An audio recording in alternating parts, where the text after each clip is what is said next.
नमस्कार, रीवा 24 न्यूज में आपका स्वागत। मैं हूं रीति। आइए देखते हैं क्या है आज की प्रमुख खबरें। अस्पताल चौराहे में चली तलवार, महिला समेत 2 घायल। पुलिस विभाग में कोविड-19 परीक्षण दूसरे दिन भी जारी।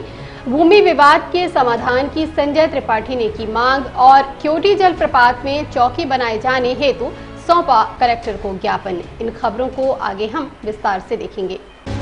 अस्पताल चौराहे में चली तलवार, महिला समेत 2 लोग हुए घायल। पुलिस के पहुंचने से पहले आरोपी हुआ फरार। मुन्नू खान नामक युवक अस्पताल चौराहे में कुछ लोगों से रंगदारी दिखाते हुए पैसे वसूल कर रहा था। इसी बीच वहां पर खड़े अनीश अंसारी से भी उक्त युवक ने पैसों की मांग की। अनीश द्वारा पैसे देने से मना करने पर दोनों के बीच विवाद हो गया। इसी दौरान मुन्नू खान ने तलवार से युवक के ऊपर हमला कर दिया, जिसके चलते अनीश अंसारी समेत एक महिला भी घायल हुई है, जो उक्त अस्पताल पर सब्जी लगाने का काम करती है। मौके पर पहुंची अमहिया पुलिस घायलों को उपचार हेतु अस्पताल भेजी। वहीं पुलिस के पहुंचने से पहले आरोपी मौके से फरार हो गया, जिसकी पतासाजी की जा रही है। उक्त मामले को लेकर रीवा 24 ने घायल से बात की। मोहम्मद अनीस अंसारी। सर, मैं चाय पी रहा था अस्पताल चौराहा के पास, तलवार लेके गाली गुप्ता देने लगा, तो ये कर देंगे वो कर देंगे। मैं बाहर आया तो उधर से तलवार लेके आ गया, है ना, मारने लगा तलवार। हमने बचाओ हाथ लगाया तो उसका भाई भी आ गया, मिसेज भी आ गई। घायल इसमें 3 जन हुए हैं। मैं हूँ और हाथ पे जो वो फल लगाती है लेडीज, एक वे है, एक उसका छोटा भाई, उसका थोड़ा ही लगा है, भाग दिया था। अरे वो पुरानी दूसरे के रंजिश में, वो नशे के में, है ना, पैसा दो, ये है वो है। हमारा विवाद कुछ नहीं है, बस धमकी भी देता है, नशा कराओ पैसा दो। थाना में रिपोर्ट दर्ज कराई, मैं कराया, मेरा दोस्त कराया, कल भी कराया, उसकी कोई कार्रवाई हुई नहीं, अभी नहीं पकड़ा। पुलिस के सामने से निकल गया, पुलिस करी थी, वो तलवार हाथ में लिया था, है ना। पुलिस बोल रही है मैया जाओ, पकड़ नहीं रहे हैं। भूमि विवाद के समाधान को लेकर संजय त्रिपाठी ने की पत्रकार वार्ता। लगभग 20 वर्ष पूर्व 12 एकड़ भूमि संजय त्रिपाठी द्वारा ग्राम खैरात, तहसील हुजूर, जिला रीवा में स्थित है, जिसमें कुछ लोगों द्वारा अतिक्रमण कर लिया गया था, जिसके चलते विवाद की स्थिति उत्पन्न हो गई, जिसको मद्देनजर रखते हुए संजय त्रिपाठी ने पत्रकार वार्ता आयोजित कर बताया कि मैं विवाद नहीं करना चाहता और भी बहुत कुछ कहा। क्या कहा आप खुद सुनिए। चाहता था, लेकिन कुछ नेताओं द्वारा लगातार हमारे खिलाफ शिकायत ये सब, लेकिन हमारी किसी की मंशा घर गिराने की नहीं, ना गरीब हरिजन आदिवासी को कहीं उजाड़ने की है। वो अपना कलेक्टर साहब उनको पट्टा दे दें, उसकी जांच करा लें, और मैंने उन्हीं के ऊपर छोड़ दिया है। आप ही करो, आप ही जिस हिसाब से डिसाइड करो। अगर खाली जमीन निकलती है तो ठीक है, नहीं निकलती तो ठीक है, लेकिन आप सब कर लो। ये हमको इस विवाद से और जो है इतना ज्यादा जो हमारा सिरदर्द है, इससे आप जो है, तो उन्होंने आश्वासन दिया कि हम करेंगे, पूरा प्रारूप तैयार करके आगे काम करेंगे। ये लैंड आपने पहले ली थी जब? हाँ, 20 साल पहले हमने मरानी साहब से खरीदी थी और बकायदे रजिस्ट्री। कितनी लैंड थी? लैंड कितनी थी? 12 एकड़ 13 एकड़ थी लगभग, जिसमें 1 एकड़ में हमको मुआवजा मिला, 2-3 एकड़ हम बेच चुके हैं, बाकी 8 एकड़ में इनका लगभग पूरा अतिक्रमण है।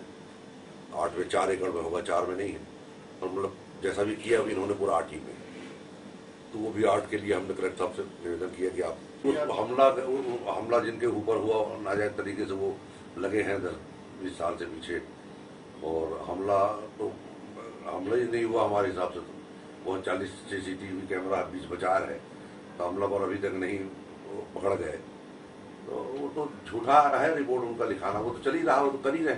50-100 जगह जांच हो चुकी है हमारे खिलाफ। नहीं, तो आपको क्या लगता है उनकी क्या मंशा है इस चीज को लेकर? वो क्यों ऐसा कर रहे हैं? अब ये जमीनें को लेके तो कर रहे थे कि जमीन हम संजय त्रिपाठी से चाहते हैं कि खाली कराना चाहते हैं संजय त्रिपाठी। जमीन है उनका, हो सकता है मैं इस जमीन के माध्यम से उनसे भी मेरी जान बच जाए, नागिन सिंह गलछुली से भी मेरी जान बच जाए, मैं जानता भी नहीं हूँ, लेकिन ऐसे नेताओं से भी मेरी जान बच जाए जो पीछे जगस्ती पड़े। मैं नहीं जानता उनको व्यक्तिगत, मैं उनको नहीं जानता, मैं टीवी में देखा हूँ, मेरे खिलाफ समाचार चल रहा था, 4-5 साल भरे तब वो अपराधी था। ये डिसाइड न्यायालय करे ना अपराधी क्या, ये सब खुद ही डिसाइड कर देते हैं। कुछ चैनल वाले, कुछ आपके छोटे नेता सब डिसाइड करते हैं। ये में हरिजन आदिवासी हैं, वो जहां पर से उनको पट्टा दे दिया जाए। उनको तो मैं देना चाहता हूँ जो गरीब है, जो उस लायक है, मान लीजिए वो तो उनको पट्टा देना हमारा भी धर्म है, सरकार का भी धर्म, मैं देना चाहता हूँ, कुछ कोई मुझे दिक्कत नहीं। अगर पक्के मकान भी अगर है तो वो भी रजिस्ट्री के माध्यम से करा ले। वो मतलब कलेक्टर साहब डिसाइड करते, उसको प्रशासन डिसाइड करके कैसा करना। ये आरोप से मेरी जांच होता है बस। कुल मिला के ये है कि ये पटाक्षेप हो जाए, शायद कचौली साहब लोग को झगड़ा खत्म हो जाए। इसलिए आप बेसिकली चाहते हैं कि ये मैटर है? हाँ, ये मैटर मेरा कोई झगड़ा नहीं। हत्यारों पर कार्यवाही की मांग को लेकर सेन समाज का क्रमिक अनशन तीसरे दिन भी जारी रहा। All India Mahapadmanand community and educated association समेत अन्य बैनरों के तले बैठक कर सेन समाज न्याय की गुहार लगा रहा है। उनकी मांग है कि हत्यारों पर मुकदमा कायम किया जाए ताकि पीड़ित परिवार को न्याय मिल सके। इस संबंध में रीवा 24 ने पुष्पराज सिंह से बात की। किन मांगों को लेके आप लोग धरने में बैठे हैं? ये मामला जो है 3 अगस्त का है। मोहित सेन जी 3 अगस्त को जो है अपने एक परिवार के यहाँ गए हुए थे, रास्ते से लौट रहे थे और उनका मर्डर कर दिया गया। परिजनों ने जो है शिकायत की कि हमारे परिवारजन का मर्डर हो गया है, तो पुलिस ने वहाँ जांच की। पुलिस ने कह दिया मर्डर नहीं, आत्महत्या है। जब आप उसका 100 परीक्षण देखेंगे तो आपको बहुत सारी विषमताएं मिलेंगी। ये कह रहे हैं कि उसकी मौत जो है नहर में डूबने से हुई, और पोस्टमार्टम की रिपोर्ट कहती है कि जो मृतक है उसके पेट के अंदर पानी नहीं पाया गया और ना ही इस प्रकार का कोई साक्ष्य है कि उसकी मौत जो है डूबने से हुई है। और जहाँ पर बॉडी मिली तो उनके शरीर पर चोटों के 15-16 निशान थे और जो है उनके ऊपर जो है गाड़ी स्टैंड करके खड़ा कर दी। कोई व्यक्ति अगर आत्महत्या करेगा तो अपने ऊपर मोटरसाइकिल कैसे खड़ा करेगा, जो है ये बहुत संदेहास्पद है, जिससे ये प्रथम दृष्टया में ही मर्डर लगता है। इसके लिए पीड़ित परिवार और बहुत सारे सामाजिक संगठनों ने जाकर यहाँ के पुलिस कार्यालय में, कलेक्टर कार्यालय में जाकर के अपना निवेदन किया, आवेदन किया, पर इस पर आज तक कोई ठोस कदम नहीं उठाया गया है। हम लोग ये चाहते हैं कि हमारे भाई मोहित सेन जी की जो हत्या हुई है उसका जो है निष्पक्ष जांच हो, सीबीआई जांच हो और जो उनके हत्यारे हैं उनको पकड़ा जाए और पीड़ित परिवार को न्याय दिलाया जाए। इसके लिए यहाँ क्रमिक भूख हड़ताल का जो है धरना प्रदर्शन किया जा रहा है। हम लोगों ने सोमवार तक का शासन प्रशासन से समय मांगा है कि सोमवार तक अगर आप लोग नहीं चेतेंगे तो हमको जो है मजबूर हो करके न्याय की भीख मांगनी पड़ेगी और जाके हमको फिर हमारा जो अंतिम रास्ता बचता है तो हमको धरना प्रदर्शन आंदोलन का ही बचता है। सरकार अगर हमें मजबूर करेगी, हमारी आवाज़ को गांधीवादी तरीके से नहीं सुनेगी तो हमको भगत सिंह बनने में मजबूर होना पड़ेगा अपने भाई के न्याय के लिए। और मिलते हैं एक छोटे से ब्रेक के बाद। हड्डी जोड़ एवं रीढ़ रोग तथा स्त्री रोग एवं प्रसूति रोग का इलाज एक ही छत के नीचे। विघ्नहर्ता hospital and trauma centre, hotel landmark के पास, रतहरा, रीवा। डॉक्टर संतोष सोनी, पूर्व चिकित्सक, बॉम्बे हॉस्पिटल, मुंबई।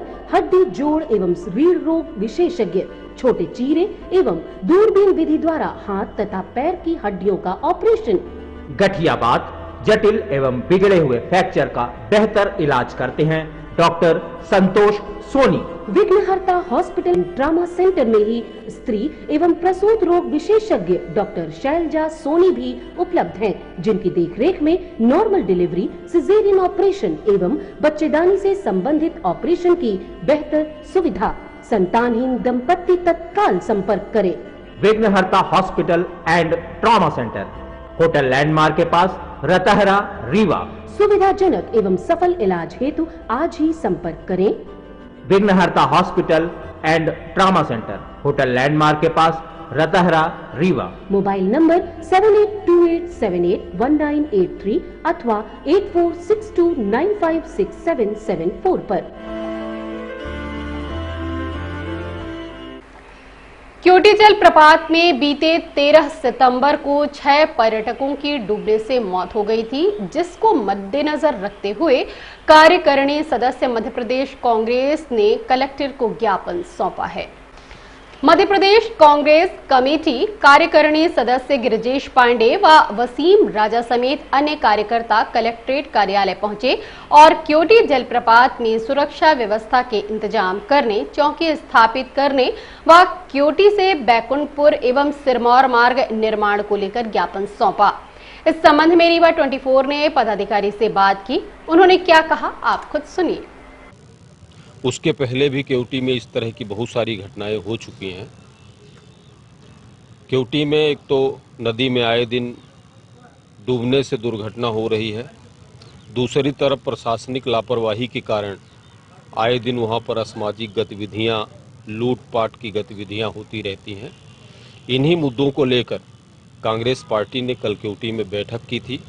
बैठक में विचार करने के उपरांत जिला कलेक्टर, जिला प्रशासन को ज्ञापन देने का निर्णय लिया गया था और इसी कड़ी में आज हम लोगों ने सोशल डिस्टेंसिंग का पालन करते हुए प्रतिनिधिमंडल के साथ आके कलेक्टर महोदय को ज्ञापन दिया है। कलेक्टर महोदय को हमने मांग किया है कि जो भी क्योटी नदी में हॉट स्पॉट हैं वो डेथ स्पॉट के रूप में तब्दील हो चुके हैं।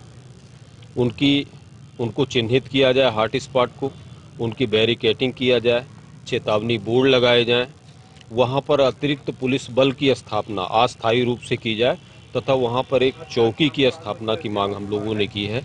हम लोगों ने ये भी मांग की है, क्योंकि हमारा प्राचीन पुरातात्विक स्थल है, जलप्रपात है, वहां पर टूरिस्टर की संख्या है, टूरिस्टर ज़्यादा संख्या में टूरिस्टर आते हैं। ऐसी स्थिति में क्योटी पूरी तरह से जिला मुख्यालय से कटा हुआ है। क्योटी से बैकुंठपुर मार्ग की हालत अत्यधिक जीर्ण-शीर्ण है। यहाँ तक कि वहाँ के गांवों का आवागमन और वहाँ के बीमार व्यक्तियों के आने में काफ़ी परेशानी होती है। क्योटी से बैकुंठपुर और क्योटी से सिरमौर की सड़क का सुधार तत्काल कराया जाए। इन्हीं मांगों को लेकर हम लोगों ने ज्ञापन दिया है। ज्ञापन में मांग किया है 15 दिवस के अंदर यदि हमारी मांगें पूरी नहीं होती हैं तो हम कांग्रेस के वरिष्ठ नेताओं के साथ विचार विमर्श करके जनमानस को साथ में लेके आंदोलन करेंगे, जिसकी जिम्मेदारी प्रशासन की। शहरवासियों को सुरक्षित व व्यवस्थित रखने में पुलिस का बड़ा योगदान है, जिसके मद्देनजर रखते हुए पुलिस विभाग को सुरक्षित रखने कोविड-19 परीक्षण किया जा रहा है। पुलिस विभाग को सुरक्षित रखने व संक्रमण का पता लगाने हेतु पुलिस विभाग में कोविड-19 का परीक्षण शुरू किया गया है। बीते दिवस पुलिस महानिरीक्षक कार्यालय में जांच के दौरान 5 कोरोना पॉजिटिव पाए गए थे। वहीं पुलिस अधीक्षक कार्यालय में आज 6 पुलिस विभाग के कर्मचारियों की पॉजिटिव रिपोर्ट आने की खबर है। इस संबंध में रीवा 24 ने सीएसपी शिवेंद्र सिंह बघेल से बात की। देखिए, जैसा कि आपको मालूम है कि लॉकडाउन के दौरान भी पुलिस काम करती रहती है और इसी बात को ध्यान में रखते हुए वरिष्ठ अधिकारियों के आदेश से कल भी और आज भी लगातार अभियान चल रहा है कि पुलिस के सभी कार्यालयों में जो कर्मचारी काम करते हैं उनका कोरोना टेस्ट करवाया जा रहा है। कल आपको जानकारी है, पुलिस महानिरीक्षक महोदय के कार्यालय में सभी कर्मचारियों का टेस्ट कराया गया था। 5 लोग कल पॉजिटिव पाए गए थे। आज यही अभियान पुलिस अधीक्षक कार्यालय में चल रहा है। हालांकि अभी कोई इसकी पुष्टि डॉक्टर द्वारा नहीं की गई है, लेकिन अभी तक हमको जानकारी निकल के आई है, अभी तक 6 लोग पुलिस अधीक्षक कार्यालय में पॉजिटिव पाए जा चुके हैं। प्रदेश सहित रीवा में भी अन्नपूर्णा योजना के तहत अन्य उत्सव कार्यक्रम का आयोजन किया गया। मध्य प्रदेश सरकार द्वारा पूरे प्रदेश में अन्नपूर्णा योजना के तहत कार्यक्रम आयोजित किया गया। इसी कड़ी में रीवा में कार्यक्रम आयोजित हुए। अन्न उत्सव कार्यक्रम का प्रमुख उद्देश्य है कि जो बीपीएल कार्डधारी नहीं है उन्हें भी खाद्यान्न सस्ते दरों में मिलेगा। इस योजना से प्रदेश समेत रीवा के लगभग 37 लाख लाभार्थी लाभान्वित होंगे। कार्यक्रम के बारे में विस्तार से जानकारी है तो सिटी केबल रीवा 24 द्वारा पूर्व मंत्री व वर्तमान विधायक राजेंद्र शुक्ल व संभागायुक्त राजेश जैन ने उद्बोधन में देते हुए कहा। जो वास्तव में जिनको खाद्यान्न की मदद की आवश्यकता होती थी, गरीबी रेखा में नाम न जुड़ पाने के कारण वो वंचित हो जाते थे। हम लोगों ने मुख्यमंत्री जी से इस बात को कई बार जब उठाया कि साहब रिक्शा चलाने वाले, ठेला धकाने वाले पटरी पर सामान रख के फल और सब्जी बेचने वाले, लकड़ी का में मजदूरी करने वाले, बहुत से ऐसा गरीब वर्ग है जो गरीबी रेखा में ना आ पाने के कारण 1 रुपए में गेहूं चावल नमक प्राप्त नहीं कर पा रहा है। मुख्यमंत्री जी संवेदनशील, जमीन से जुड़े हुए नेता हैं, पैदल चल चल के जनता की समस्याओं को बहुत नजदीक से देखा है, गली देखी है, झोपड़ी देखी है, झुग्गियां देखी हैं, और इसलिए उनको पीड़ा का एहसास रहता है। तो उन्होंने एक वर्ग बनाया जिसमें कई वर्ग के लोग उसमें शामिल, और उनको उन्होंने कह दिया कि हम खाद्यान्न सुरक्षा देंगे, 1 रुपए में गेहूं चावल नमक देने का, भले गरीबी रेखा में नाम नहीं है, उनको भी गरीबी 1 रुपए में गेहूं चावल नमक पाने का अधिकार हो जाएगा। उनको हम कार्ड जारी देंगे, उससे पात्रता पर्ची इशू हो जाएगी और उचित मूल्य की दुकानों में उनको खाद्यान्न मिलने लगेगा। अचानक हम लोगों के घरों से भीड़ कम हो गई, क्योंकि गरीबी रेखा में नाम जुड़वाने के पीछे एकमात्र उद्देश्य था कि सस्ते दर पर अनाज मिल जाए। और उसके बाद मुख्यमंत्री जी ने एक योजना और शुरू कर दी, संबल योजना। और अब चलने से पहले एक नजर आज की प्रमुख खबरों पर। अस्पताल चौराहे में चली तलवार, महिला समेत 2 घायल। पुलिस विभाग में कोविड-19 परीक्षण दूसरे दिन भी जारी।